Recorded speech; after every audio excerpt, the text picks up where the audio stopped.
คนส่วนใหญ่ขาดทุนด้วยเหตุผลใดตามที่สังเกตเบิ่งนี่ก็มีหลายเหตุผลอยู่เนาะที่คนส่วนใหญ่นี่มักขาดทุนหลักๆในแมนบ่มีการวางแผนเข้าเทรดแบบซุ่ม4ซุ่ม5เติมเข้ามา100ก็เทรดเบิด100บ่มีการวางแผนกันว่าในงบ100เฮาควรแบ่งเป็นจักพอร์ตควรเก็บกำไรเท่าใดควรออกจากใหม่บ่มีเนาะตามที่สังเกตเบิ่งส่วนหลายนี่เติมเข้ามา100เข้าไปเทรด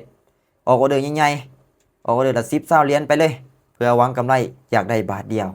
สุดท้ายเป็นจังไดพอแตกนี่แหละจึงเฮ็ดให้เฮานี่ขาดทุนบ่มีกำไรจักเทื่อ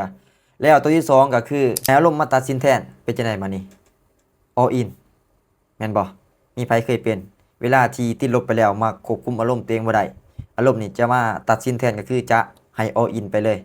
มีไผเคยเป็นสักหน่อยเคยเป็นเนาะแต่ก่อนเคยเป็นเวลาที่เทรดเสียไปแล้วประมาณ 2-3 ไม้เริ่มอยากควบคุมอารมณ์ตัวเองบ่อยู่เริ่มอยาก all in อยากได้ทุนมากขึ้นอยากได้กำไรไวสุดท้ายพอแตกบ่มีกำไรแล้วตัวที่3นี่แม่นสำคัญที่สุดก็คือ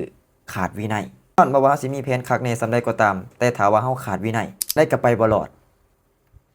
ตัวนี้นี่แม่นสำคัญเลยวินัยนี่ถ้าว่าเฮา